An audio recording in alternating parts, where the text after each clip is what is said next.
What I'm about to tell you will seem unbelievable, inconceivable, and I'm sure downright made up.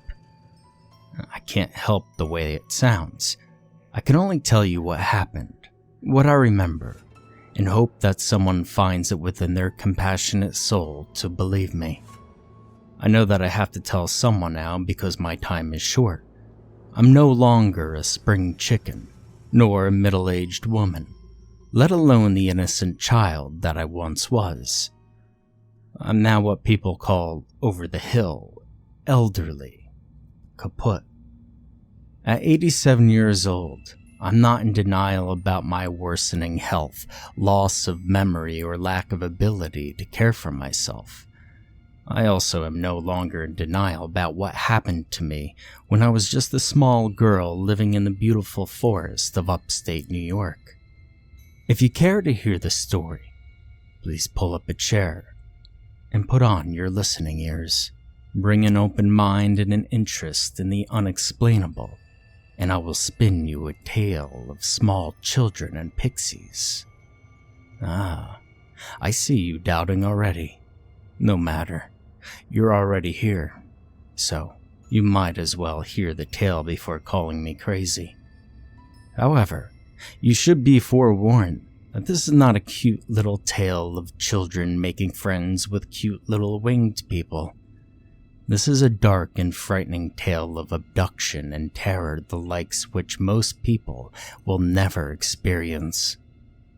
I hope none of you do. It's why I tell my tale. If I can prevent one person, one child, from going through what I went through, then I have lived and died for a purpose. So where should I begin? It was the end of summer when I was just a small girl of 4. I lived in the woods on a long winding road without a neighbor for miles and miles. It was just my mother and myself. She was a single mother, which in those days was unheard of. The townspeople always gossiped and stared when we came into town, but she was lucky enough to gain employment from a kindly older lady named Mrs. Willow, who, widowed by her husband, had taken over the small motel they had run together. Mrs. Willow, in her elderly years, had hired my mother to do the room cleaning she had done herself for nearly 45 years. She paid her a meager wage of just $1.50 an hour, and of course, didn't need her for many hours per week, as it was rare to have more than just 1 or 2 guests in a week. Anyways, as for my father, I never got to ask her about him. Someone once told me when I was about 13 or so that he had been a drifter whom my mother had loved deeply, but who had left before knowing of her pregnancy. At the age of 4, though, my mother was my whole world and I was hers, and we had what I would call a wonderful life. It was until that day. It was the day that I went from being an innocent, carefree girl to an adult in a small child's body. You see, on that day, it was a Saturday evening, my mother and I were playing outside the small little shack that we had called home. We were having a tea party on the small stump of an old tree that had fallen in a storm years before we had moved in. My mother put a small tablecloth over it, and we got out my little tea set that I had gotten for Christmas the year before, and we sat on the warm, soft grass and toasted to another beautiful day together. We smiled and giggled, and even though I can't remember the exact words either of us said, I can remember the feeling of being happy, just purely joyful in the evening sun. I could remember the sun shining through the leaves of the trees and glittering all around us. I can remember the smell of my mother's hair like the lavender perfume she wore. How I miss that smell. How I miss her. Even now, all these years later, I miss my mother more than anyone else I've met in all of my years. But I suppose I shall be seeing her soon enough, though. I digress. You see, that day, as we sat giggling and having tea time, we suddenly heard the ringing of our phone through the back door that we had left open. Mother loved to air the house out daily as often as she could, and today, being warm and lovely, she had it swung wide open with a concrete cinder block holding it in place. My mother told me to stay put, that she'd be right back. I watched her walk away up the 3 crooked wood steps and disappear into the house. Her long lavender-scented hair glistened in the sun as she went, and it was then that I heard it. It was the faint sound of maybe like a wind chime or a small flute, a soft trickle of music emanating from the woods at the edge of our quaint backyard. It was beautiful, soothing. It drew me in, and without even knowing what I was doing, I was getting to my feet and headed towards the woods. The soft music growing slightly louder as I neared the edge, but still faint and so hypnotic. I wanted to see what was making that wonderful sound. As I neared the woods, there was something else too. Something sparkling here and there when the light from the sun caught it just right. Curiosity drew me closer and closer. I squinted my eyes to try and bring whatever it was into focus, but it was small, and even though at 4 years old, my eyes were a far cry better than what they are now, I still didn't see what that glittering thing was until I was just about on top of it. And even then, when I did see it, my brain didn't register what it was right away. Now this is where my story may make you question my memory or sanity, perhaps both. Please bear with me though and allow an old dying woman the peace of knowing she told someone, warned someone. Whether you choose to heed those warnings is entirely up to you. Anyway, I leaned down close to the ground, and there on the soft bed of fallen leaves was a very small unicorn with a jewel-encrusted horn. I know it's hard to believe, and at first I thought it was a toy, but then it moved. To be honest, it scared the crap out of me and I jumped back in shock. However, 4-year-old me was reaching out to touch it before I even knew what I was doing. I felt like I was in a dream, the world around me hazy and fading into the background. It was like the only thing I could see was this unicorn with its amazing horn, and all I wanted to do was touch that horn. Just once, if it would let me. But I knew it would. A little voice inside my head said, "Go ahead, touch it. It wants you to." And so I did. As soon as my soft skin touched that horn, I felt it stab into my flesh. It was the tiniest thing, no bigger than the end of a sewing needle, but it was so sharp and it hurt like someone had sliced my finger with a kitchen knife. I started to scream, but my voice caught in my throat, and I hit the ground, twitching and struggling to breathe. I remember laying there on the ground with the world shaking around me, the sun glaring down on me, blinding me, and I was thinking that I was going to die. Even at 4, the logical outcome was undeniable. Even then, I knew that no air meant no life. I scratched at my throat, and slowly, it seemed like an eternity, the world around me went black. I thought I was dead, and later on, I wished that I was. When my eyes opened again and everything around me was still dark, I automatically began to scream for my mother. Surely she would hear me and come running. She would turn on the light and brush my tangled hair from my tiny little face and rub my cheek. She would tell me to, "Breathe, baby," and follow it up with, "Shh," as she hugged me to her and that wonderful lavender hair would brush against my cheek and I would be safe. But that's not what happened though. Someone did talk, but it wasn't her. I wasn't even sure it was a someone. It sounded more like a something, and the very sound of its voice nearly drove me to the brink of insanity. Something in the dark let out a stern sounding, "Shut up, you whining little crybaby." The voice didn't sound human, though.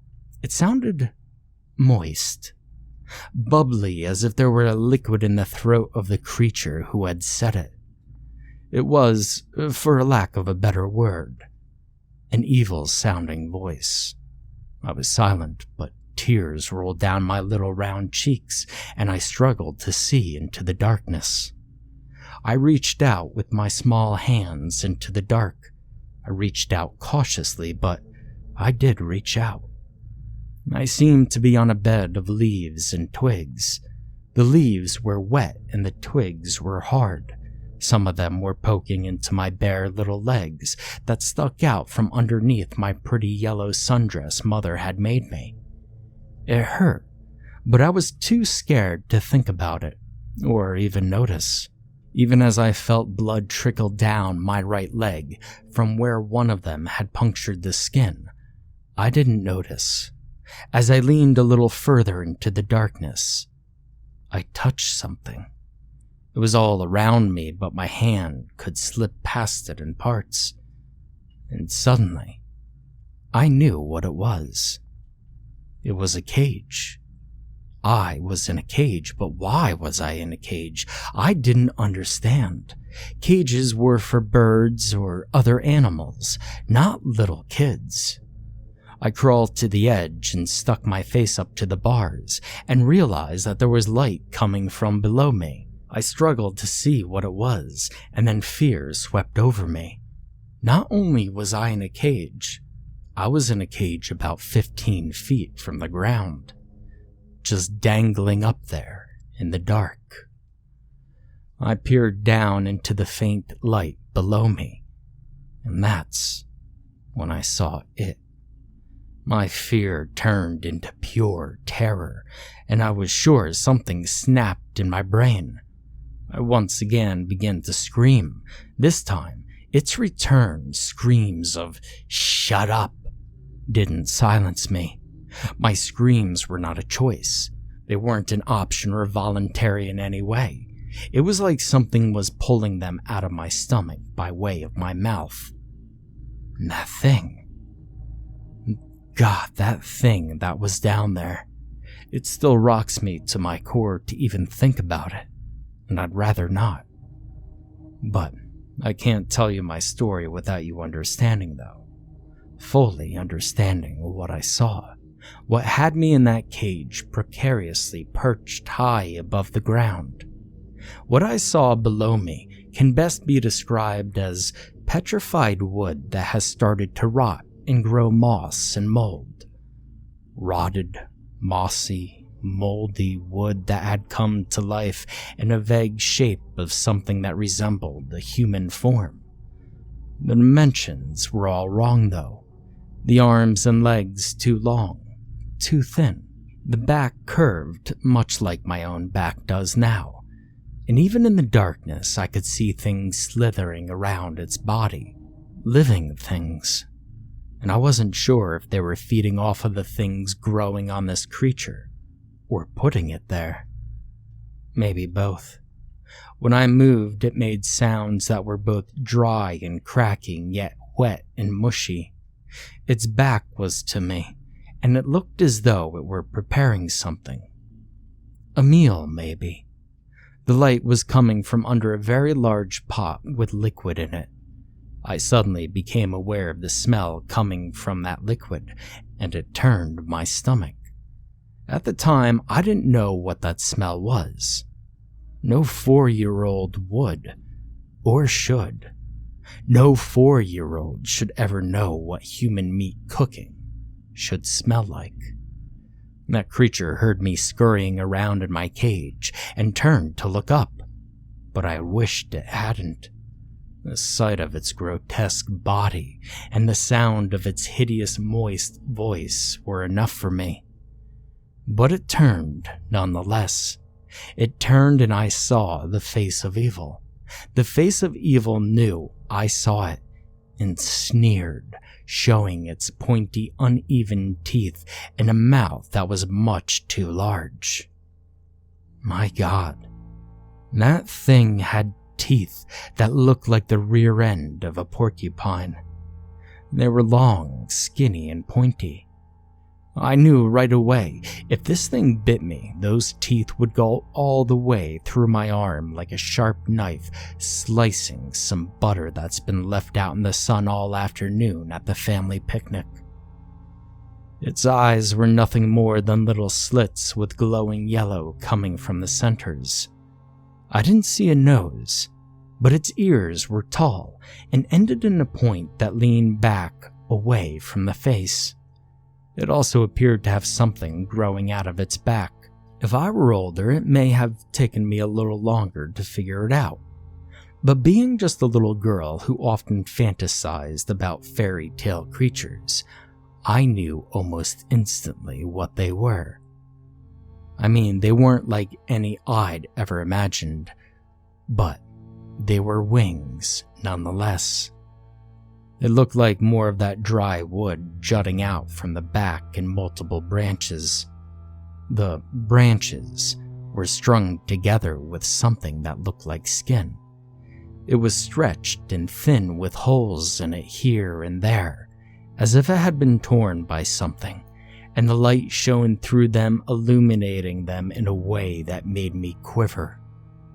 Suddenly, the world was going out of focus again, and I fell to the bottom of the cage, cutting my cheek on a twig as I did so.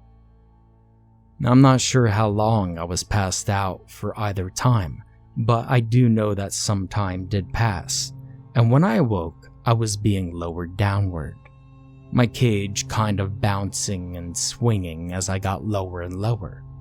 Panic hit me, and it hit me hard. That thing down there was lowering me. It was going to eat me up with those sharp, skinny, pointy teeth that it had. I began to cry and slid myself back against the far corner of the cage. I'd not been to the restroom since earlier that day, and while at age 4 it had been a good long time since I had any type of accident, I can assure you that when I came face to face with this monster from the dark, my bladder let loose, and urine spilled out of my body and down my legs. It ran in a river to the edge of the cage and off onto the floor. I thought the creature was going to be mad, but it smiled happily instead. It was loving the fact that it scared the piss right out of my body. It knew I was frightened, and it loved every minute of it. Once lowered, I came face to face with the creature most people never even see in their nightmares. It was like a combination of every horrifying creature created for the big screen, all thrown into one beast. It sneered at me, and then from between its long, skinny teeth, what appeared to be a serpent-like tongue jutted out and licked its lips. This time I was so scared I couldn't make a sound. My eyes squeezed shut tightly, and I prayed that I was just dreaming. Inside my mind, I screamed for this to please be a dream. And when the creature spoke again, I knew it wasn't a dream, though, and I opened my eyes to face this monster. It said, "Time to eat, child. You're far too skinny." I slid back from the cage door as the creature removed the lock and pried it open. It had a bowl of something in its creepy long fingers, and it slipped it into the floor of the cage, and then closed the door once more. "Are you going to hurt me?" I asked, hopeful that the answer was no, but knowing that even if this thing said no, it would mean yes. Opening its gaping mouth once again into a grin evil enough to drive a sane man mad, it said, "Eat."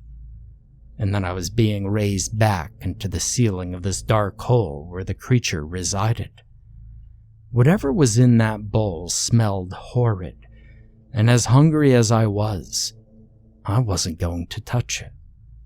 I lay down in my cage and cried myself to sleep. I wanted my mommy. I wanted my own bed. I wanted my stuffed bunny Marshmallow, whose fur was tarnished and dirty from the love of a 4-year-old girl who took it everywhere. And I wanted to be anywhere but here. But I would stay for another 2 weeks, though. The days pass slowly when you're being held hostage by a creature in the dark. One day slowly rolled into 2, and by the 3rd day I was so hungry that I ate the food the beast gave me. He informed me that his name was Trekken, as in, Trekken says eat now. He took me out of the cage to clean it after a couple of days of me using part of it as a bathroom. Even then, I knew it was disgusting, but I didn't have a choice. I tried to hold it. I begged him to let me out so that I could go. He responded to my cries with screams and guttural noises that I wasn't sure if it was a language or just noise. I never told anyone about having to go to the bathroom in that cage, but if I'm going to give you the full account of my time there, then I'm going to go ahead and lay it all on the line.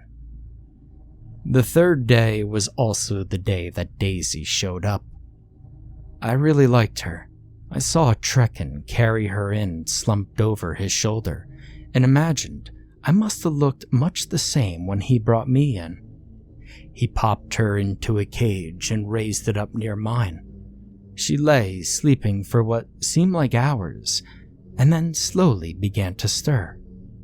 It was very dark in there, but after a time, your eyes adjust and you could see well enough to make do. I saw when he brought her in that her hair was dark, either brown or black. She had a plump little body that had been poured into some pink overalls with a white shirt, already dirty from her trip here. Her hair in 2 braids that hung about the middle of her back. She was wearing a little pink shoe on one foot, but must have lost the other in transit because her other foot was bare. When she started to stir, I tried to quickly calm her. It didn't work. As soon as she opened her eyes to the darkness and then finally figure out what was happening, she had much the same reaction as myself. There were screams and cries, and even some begging and pleading to be let go. Trekken paid no attention to any of these, except to tell her to shut up. Once Daisy calmed down and began to accept her new reality, I spoke to her again in a whisper. "Hello? Are you okay now?" I asked. I knew that neither of us was okay, but I wasn't sure how else to begin our first conversation in this dark and dank environment. Daisy replied in a weepy voice, tired from screaming and crying, as she was for now. We talked for much of the night about our homes, our families, even about our toys. I learned that she was 6, in the 1st grade at her school called Hillside Elementary. She had a teacher named Miss Buckner, who was nice most of the time, but sometimes got mad at this one kid named Sean and would yell at him loudly, which scared her. Daisy was shy and sweet, and in some ways even more terrified than I was. She was older, so maybe she had everything figured out before I did. Either way, I liked her, and I felt so much better having someone to talk to. There were times over the next couple of days where I almost forgot where I was. There were times where we even giggled as little girls do. Happy times were often cut short as we were lowered to face that horrid thing that resided below us so that he could feed us or clean our cages. If he thought we were too happy, he would poke those long fingers of his into our arms and legs until he punctured our delicate skin, bringing blood to the wounds and tears to our eyes. He loved to torment us. He loved to remind us that this wasn't summer camp. 6 days into my stay with Trekken, I asked him shyly what he was, and he looked at me pleased. Have you never seen a pixie before, child? That sly smile touching his crooked mouth. I shook my head no and dropped my gaze to the floor of my cage. Looking into the murky eyes of that creature was something I cared not to do for long. I'm a wood fairy. My kind has ruled these forests for over 1,000 years and will continue to do so for many, many more. I had no doubt that he was telling the truth. What do you want with us? I asked. Dear sweet girl, there is only one use for a child of man. He paused dramatically and smiled in a manner even more gruesome than usual. Your food, he said as he threw his head back and began laughing like the lunatic he clearly was. I wasn't surprised by this news. I mean, a part of me hoped not, but part of me knew. He was feeding us often, and somehow I knew it was to fatten us up.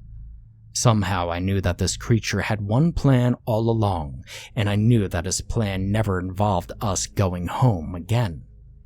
Tears rolled down my face silently as he raised me back up next to Daisy. All the while, he was laughing to himself. It was that day that I decided that Daisy and I needed to escape as soon as possible. Of course, poor Daisy would never step foot out of this creature's den again. But I didn't know that. I also didn't know that this creature, while nothing like the Pixies I had imagined in appearance, did in fact have magical qualities that would make escape even harder than imagined. It was, in fact, Daisy's death that led to my escape. I've always felt terrible for the loss of her, but at the same time, at least her torment ended. Mine still continues all these years later as I wait for the return of that hideous creature named Trekken. I don't know how I know that he's coming, but I know nonetheless. After being raised back up, I whispered to Daisy that we were going to have to get out of there. She agreed and we started hatching a plan. It was simple and not very well thought out at all. We were just young girls, ages 4 and 6. Our plan was to simply wait to have our cages cleaned again, and then make a run for it. One of us, whoever he cleaned first, would push past Trekken and grab the huge spoon he stirred his pot with and hit him in the head as hard as she could. Then that girl would open the other cage, and we would run as far and as fast as our legs would carry us. It was simple. It was foolish. As if it would be that easy. Our young ages blinded us to the reality. Of course, reality is just a fleeting thing for small children locked in cages in the den of a wood pixie anyway. The irony was definitely laughing at us throughout this ordeal. On the 8th day in Trekken's possession, our chance to escape came. It was Daisy he let out first, and she did as we planned up high in our perch above his elongated head. He unlocked her cage and she made a mad dash, pushing into her door and knocking him off balance as she sprawled out past him on the dirt of his abode. She quickly jumped to her feet and grabbed the large spoon and swung it as hard as she could, smashing Trekken right in his mouth full of pointed, sharp teeth.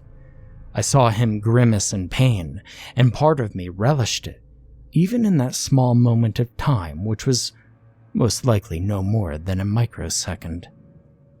I yelled for Daisy to hurry and let me out as I shook the bars ferociously. Trekken wasn't knocked unconscious as we had planned though. While being knocked down had shocked him, and being hit had hurt him, it wasn't long before he recovered that he was on his feet, headed straight for Daisy with his long fingers reaching out for her. I saw panic in her face and an apologetic look as she turned away from me and ran for the door. She was leaving me. She was going to run and leave me here to be eaten by this creature. I understood, though. In that small flash of time, I knew I would have done the same. Daisy reached for the door of the den and swung it open, throwing herself through it as fast as her pudgy little legs would permit. And that's when it happened. That's when I realized that leaving this place was going to be even more of a challenge than I had previously thought. Daisy's body hit the doorway, and not just bounced back, but was thrown backwards with the force of a Mack truck hitting her. She flew through the air and hit the far wall of the dome-shaped room. Daisy hit that wall with such force that I could literally hear the bones in her little body break into pieces inside of her. The back of her skull flattened against the wall, and as she bounced off and hit the floor face first, she left behind what could only be blood and brain matter with chunks of skull that actually stuck into the wall. I let out a scream and fell backwards in my own cage. My only friend in this hellish place was dead. I know this sounds awful, but I didn't know what upset me more: the loss of her, or the realization that I was alone with Trekken, or that my own death was next. Either way, I lay there on the bottom of the cage, crying uncontrollably. Trekken had walked over to where Daisy lay in a pile of broken flesh and bone and was hovering above her. I heard him laugh maniacally, and then even through my own sobbing, I heard him say something that caught my attention. "Silly child of man," he said. "You can't leave this enchanted space without the key." I opened my eyes and looked at him and saw that he was holding out a rope from his neck. He was holding it out over her body and laughing. On the edge of the rope, I saw a small charm. It wasn't a key at all, though. It was a tiny little unicorn.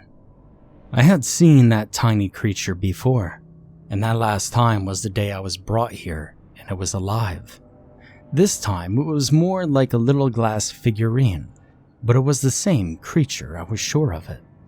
Trekken picked up what was left of my new friend and carried her into the next room. I sat there debating in my mind how I would get that necklace from around Trekken's neck and escape this awful hole that he called Enchanted. The events of that day had worn on me, though, and I fell asleep leaning against the bars of my cage. When I awoke up again, I peered down into the faint light below me to see Trekken coming back into the only room I had known for days. He had a tray in his hand, and on the tray was pieces of meat with blood. He tipped the tray up and they slid into the boiling pot below me, splashing some of the hot liquid inside onto the floor. It was then that the true terror touched my soul yet again. It was then that I realized that he was cooking my friend Daisy. It was then that I realized that the food I had been eating since the third day of my capture was whatever child had sat in this cage before me. The world got all wobbly and I felt everything in my stomach lurch up into my throat. It spewed from my mouth violently, and then the world went dark as I fell face first into my own freshly spewed vomit. Not a pretty picture, I know. One I wished wasn't locked into my memory. That's what had happened. Some time later, I opened my eyes to my cage being opened, and I jumped backwards so hard I hit my head on the bars of the cage, and I saw stars. Trekken was peering in at me with his teeth showing in a snarl, and saying something about I'd better not try anything, or I'd be joining my friends sooner than later. His long, wood-like fingers grabbed a hold of my tiny wrist, and he dragged me out of my cage in one movement and threw me to the floor. He towered over me, and then grabbed a large bowl, and to my shock, dumped cold water right on top of me. "Dirty, filthy creatures," he said, shaking his head. Still, you could see the enjoyment he got out of dumping that cold water on top of me while I was still dazed and confused from the events of that day. One side of his face lifted in an Elvis-like sneer, and he dumped the second pot onto my cage, rinsing away my vomit, urine, and feces.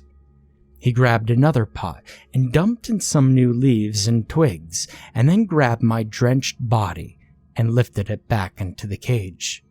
He peered at me through the door for a moment. I thought he was going to say something, but he shut the door and locked it once again. He didn't raise me up, though. He left me hanging just a few feet from the ground and started to fill a bowl from the large pot in the center of the room that he had generously fed me from all along. I instantly started shaking my head and crying. He reopened the cage door and slid the bowl in. "Your friend is sweet as pie," he said, laughing, as he started pulling the rope that rose my cage into the air. Once raised, I looked at the bowl and cried. I told Daisy I was so sorry. I knew then that I would go hungry, either until I finally died, Trekken finally killed me, or until I escaped this place. I was hopeful for an escape. My little brain just couldn't think of how to do it, though. No matter how much I tried, I couldn't figure out how I would ever be able to get down, get the key, and escape without being killed. 4 more days passed, and with each day, I grew weaker from the lack of food. The weaker I got, the less hope I had. I was now on my 12th day here in this hell, and I was now hoping more death than anything. I just lay in the bottom of the cage, not moving, not speaking. I didn't cry. I didn't do anything. Honestly, I think that was also a big part of being able to escape. Trekken grew concerned, not because I was weak, but because I was getting thinner and thinner. "You're no good to me without some meat on your bones," he said. He was clearly angry. He lowered my cage and stared at me.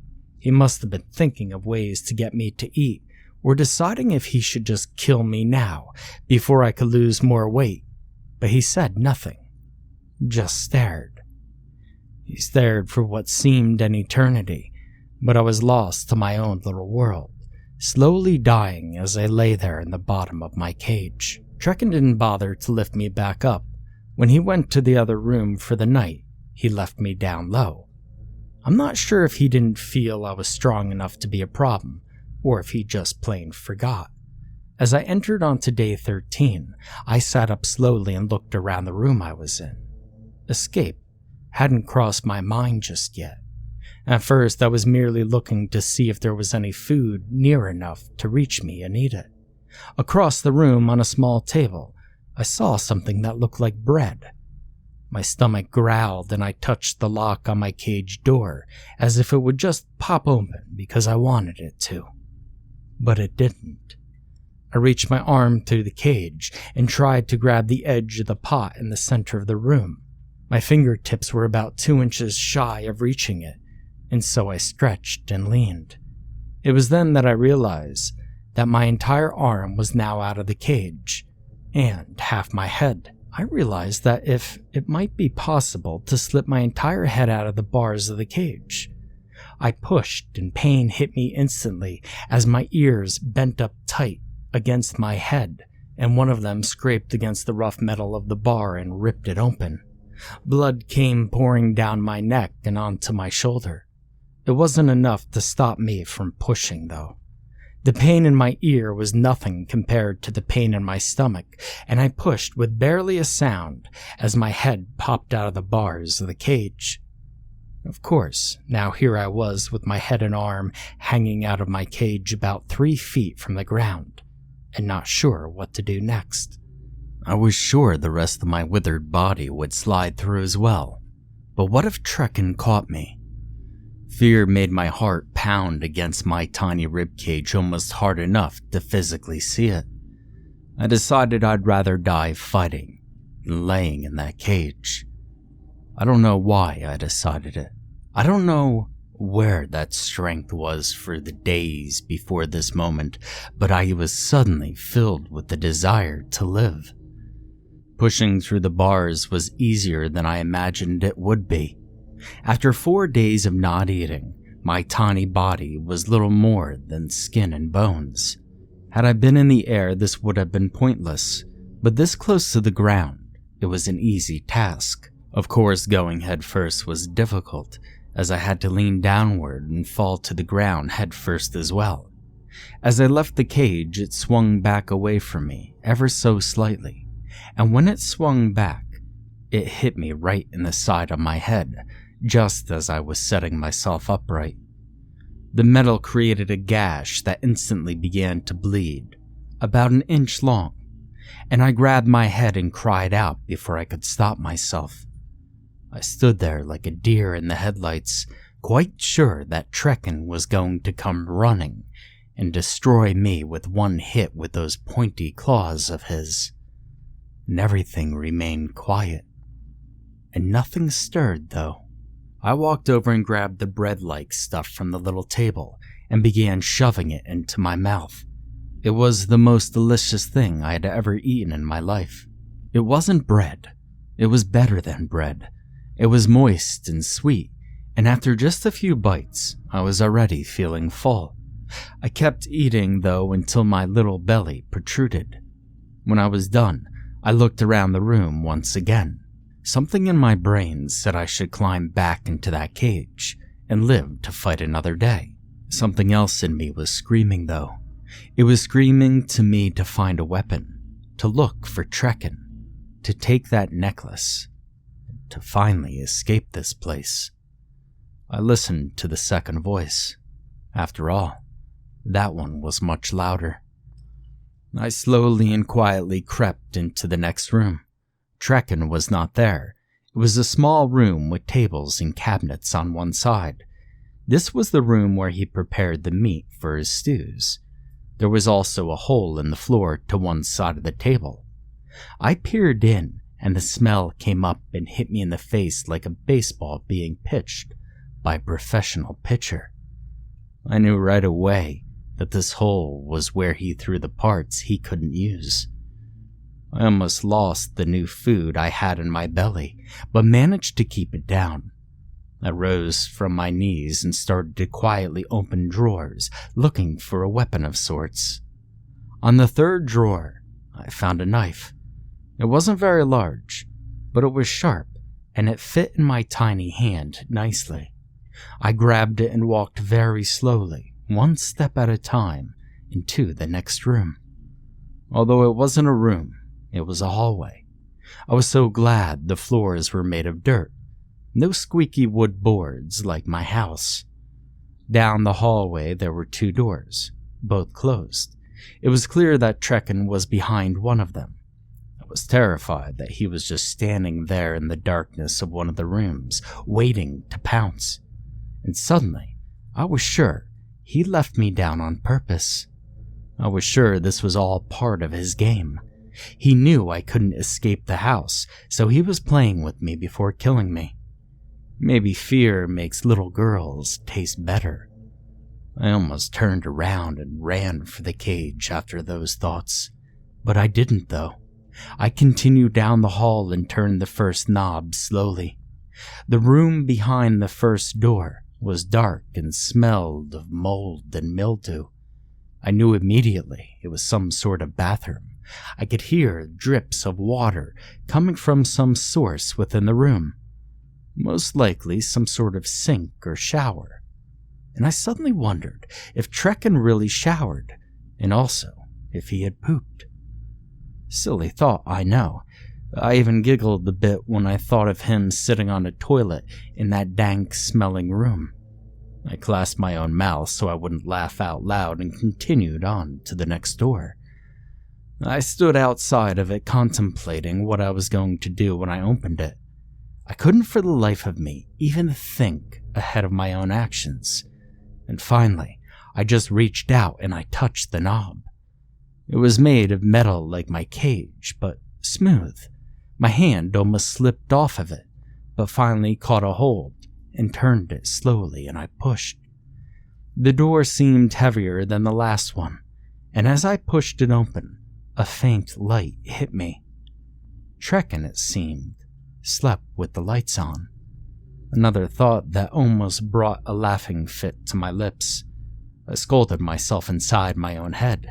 There was nothing funny about this situation. Had I lost my mind? Although I suppose in some ways I had lost parts of it. I told myself it was just because I was so scared. I opened the door just enough to slip into the room that Trekken used as his bedroom. It wasn't like a human bedroom. There were no bed, no pictures, no decorations. It was simply an empty room with a long branch from a tree of some sort reaching from one side to the other. It stuck into the walls on either side, and Trekken was hanging from it. He was upside down, and his grotesque toes were wrapped around the branch, holding him there like a bat. His arms folded across his chest. He was snoring. This horrible, guttural sound that made me cringe and took away any feelings of wanting to giggle. I immediately walked over to him hanging there by his feet. I walked slowly, but I walked. One foot in front of the other, I walked until I was close enough to see those little bugs and wiggly things living on or in his body. I wondered what would happen if I stabbed him with the tiny knife I held in my hand. I decided that it wouldn't do much to this creature made mostly of wood, and decided against it immediately. I instead leaned in close and searched his neck with my eyes. There it was, the necklace with the unicorn pendant. I reached in, and just as I was about to touch it, Trekken moved. I thought it was all over. I thought after all of this, he had woken up and saw me reaching for it, and any second those teeth would be cutting into my arm, probably tearing it off my body in the process. My eyes closed tight, waiting for the pain. But nothing happened, though. I reopened my eyes and realized that he was still sleeping. I let the breath I had been holding in escape my mouth very slowly, and sucked in a fresh batch before proceeding. My tiny fingers wrapped around the necklace, and I reached out with the knife in my other hand and sliced the rope holding it together around Trekken's neck. I backed up slowly all the way to the door in disbelief. I had it. The key, as he had said. When my back hit the open door, I turned and left the room as silently as I had come in. Back down the hallway, through the prep room and back into the living area where I had been kept. I walked slowly to the main door, realizing now that I had no idea how the key worked. What if I opened the door and went through, only to be thrown into the wall like Daisy? A memory of her skull flattening against the wall popped into my head, and I shuddered. I took a deep breath, held the pendant in my hand, and opened the large door to the outside world. Shock hit me almost instantly. The sun was shining out there, and it was glorious, but something wasn't right. Everything was much too large. Trees jutted up into the blue sky that looked to be 1,000 feet tall.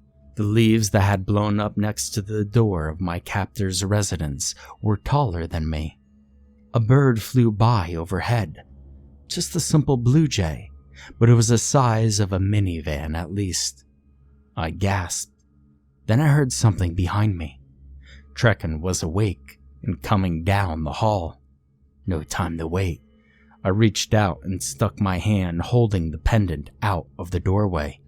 It went with ease and grew instantly. There I was, a tiny girl on one side of the door and a giant hand on the other. Footsteps were growing louder, and I flung the rest of my body out of the doorway, instantly growing back to my original size. I stumbled and fell to my knees. I looked back to see a very small door opened at the base of a large oak tree. I quickly shut it tight and held my hand against it while looking for a rock to put against it. Just as I spotted the perfect one, I heard a ghastly howl from just beyond that tiny door. Trekken had discovered my escape. He sounded furious. I grabbed a rock, stuck it against the door, and I ran. I ran as fast as my legs could carry me. I wasn't sure where I was or where I was going, but I ran. After what seemed like an eternity of running, just as my tiny legs started to give out, I came across the small dirt road.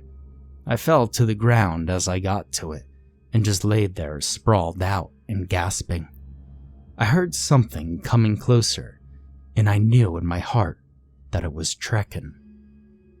He had pushed that rock aside, escaped his home, grown to an enormous size, and tracked me down to the side of this little road. I was too scared to even move as the noise drew closer. I closed my eyes tight and hoped maybe he wouldn't see me. Maybe he would just run right past me, but then I heard a voice. Oh my God, it's a little girl. It was a man's voice, not a monster's. Quick, Eileen, get a blanket and come quickly. She's still breathing. A pause and then, Sweetie? Sweetie? Are you okay? What happened? I couldn't talk though. Tears were running down my face by the gallon as the stranger and his wife Eileen wrapped me in a blanket and put me in their car. Eileen hugged me to her as her husband rushed us to the nearest hospital. It was there the questions began. There that the strange stares, whispered disbeliefs, and judgment started. It was also there that I finally got to hug my mother again. It was there that I got to bury my dirty, tear-soaked face into her wonderful lavender-smelling hair. My mother was always a proud woman, well put together, well groomed, and one of those never let them see you cry types. When I saw her again after my 2 weeks in the woods, she had changed though. Her hair a mess, she had lost weight, her clothes disheveled, and her face covered in tears to match my own. Where have you been, baby? Was all she could muster in those first few moments. Days passed and my mother never left my side. I was cleaned up, my wounds dressed and rehydrated. The staff sent a psychologist to talk to me when my story of where I had been didn't change for the police. They were convinced that I had created the story of an evil pixie to cover up the weeks of abuse I must have suffered at the hands of whatever man had kidnapped me. They were grateful that I hadn't been violated physically and couldn't understand how they had missed this man's residence in all the searches they had done of the woods. They were going to continue to search though, and they assured my mother they would find the monster responsible. The doctors eventually had no choice but to send me home with my mother and hope that someday my memory would return so they could know what the man looked like and maybe more about his home. They said it was perfectly normal for me to make up stories and not to worry, but I could tell my mother was worried. Not because I thought she was crazy.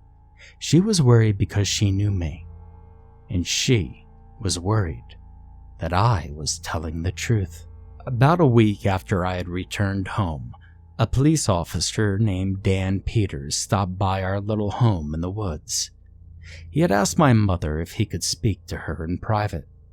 My mother asked me to go to my room and wait there for a moment. I didn't like being away from her, and had in fact slept in her bed every night since I had been home, but I did as I was asked. I left my door open and stood near it though, ready to run back to her should anything happen. From my doorway, I could hear them talking in hushed tones. I heard something about Daisy. I could hear my mother say that what a shame it was and how badly she felt for the family. I could hear her saying that she would talk to me. Then I heard our creaky front door close and my mother's footsteps coming toward my room. She smiled as she entered into my field of vision, but her smile was no longer the same as it had been.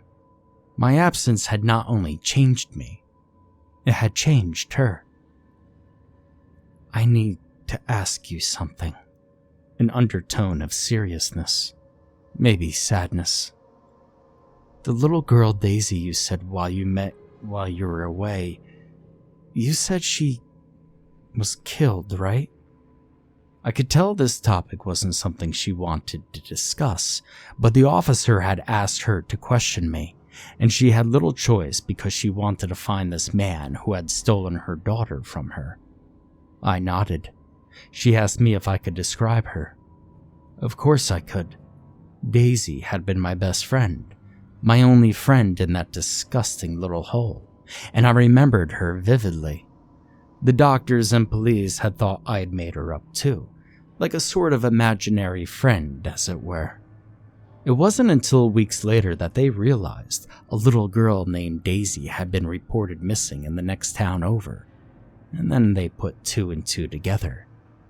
Daisy's family wanted desperately to find her, of course, and their only hope was a little girl who claimed Pixies had done it, and their little girl was dead.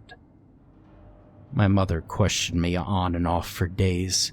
She explained how important the truth was. She told me how much it would help if I could just remember even one thing about the man who had taken me. That even if Daisy was in fact dead, finding her body would be tremendously helpful for her family and would provide closure for them. I told her over and over that I was telling the truth. Finally, my mother called the police officer and told him that I still had no memory of the man or the home. I heard her apologize and tell him she would call if anything changed, but it never did. Years passed, and my mother and I moved to Georgia to be closer to her sister, Annie.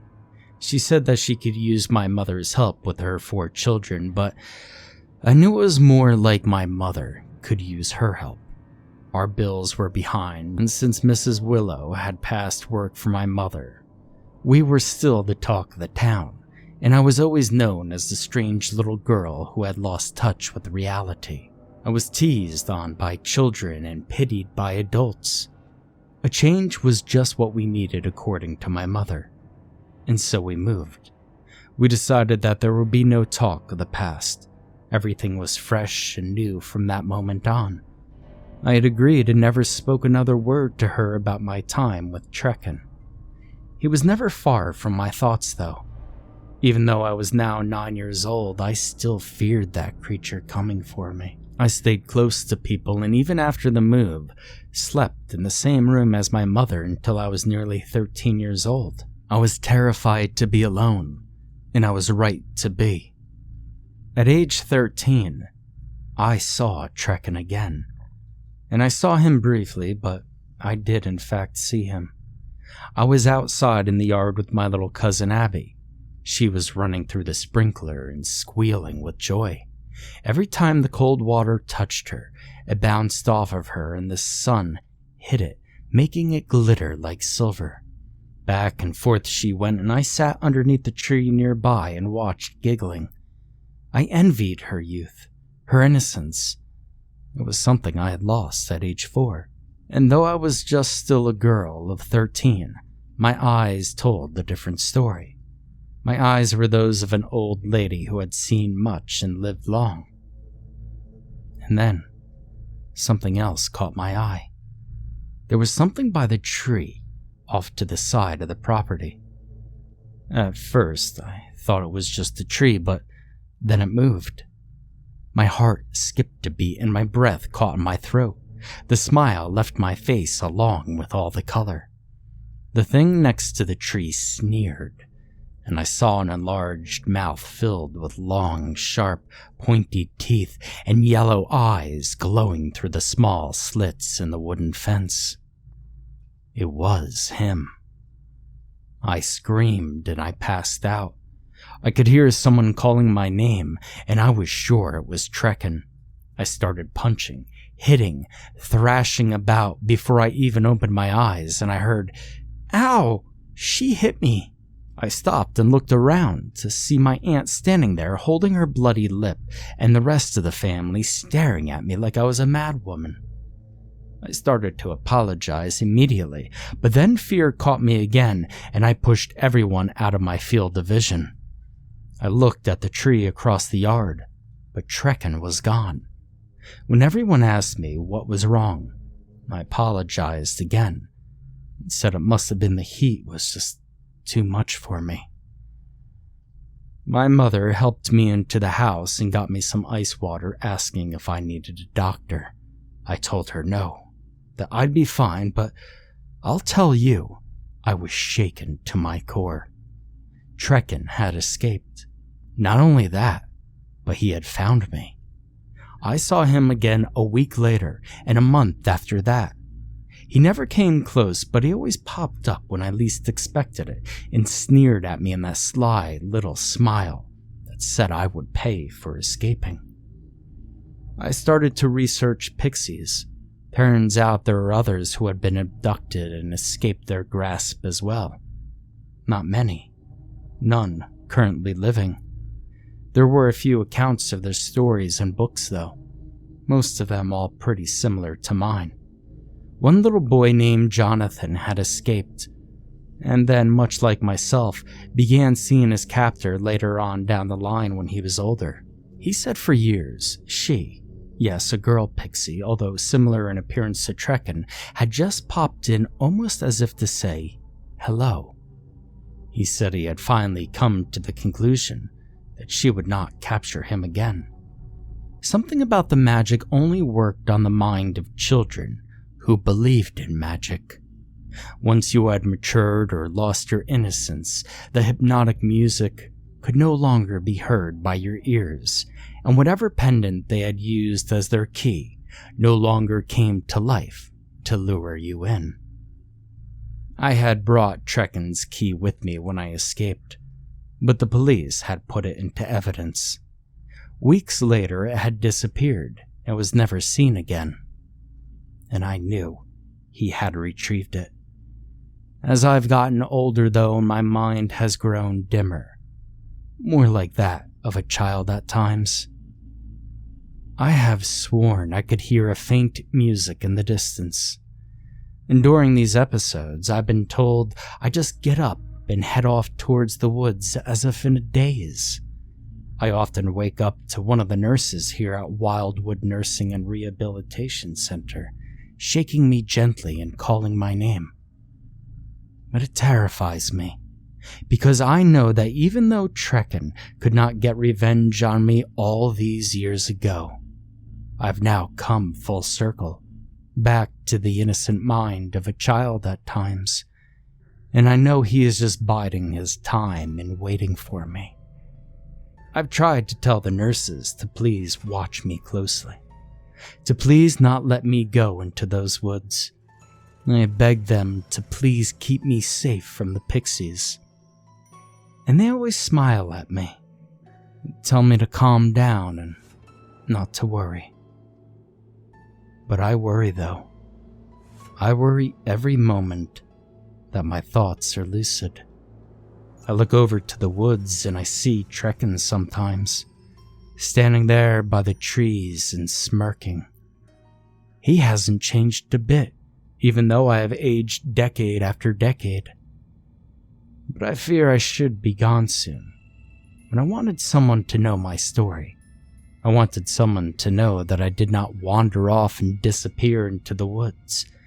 I want somebody to know that when I am gone, it is because I've heard that hypnotic music and once again seen that magical unicorn with the jewel-encrusted horn. I want someone to know that I have reached out even though I was scared and I touched that horn, and that I was then shrunk down and dragged into a doorway, a small doorway into the base of a giant tree. And once there, I want someone to know that Trekken will be waiting for me to awaken, so that he could torment me before finally lunging at me and sinking those horrible teeth into my throat. And the last thing I will see is the ceiling of that little dark dome as the blood leaks from my body and I die the death I should have died many, many moons ago. I know in my heart of hearts that Trekken will look at me, laying there on his dirt floor, and he will smile that horrendous, crooked, jagged smile, and enjoy his sweet revenge. Because no one ever truly escapes a pixie. I know that now. No one ever really escapes true evil. And wait, what's that I hear? Do you hear it? It's music. Sweet, melodic music. It's like an angel playing a small flute. It's absolutely beautiful. I wonder what it is. Well, anyway, I'll continue this when I return from seeing where it's coming from. It sounds like it just might be coming from that tree over there.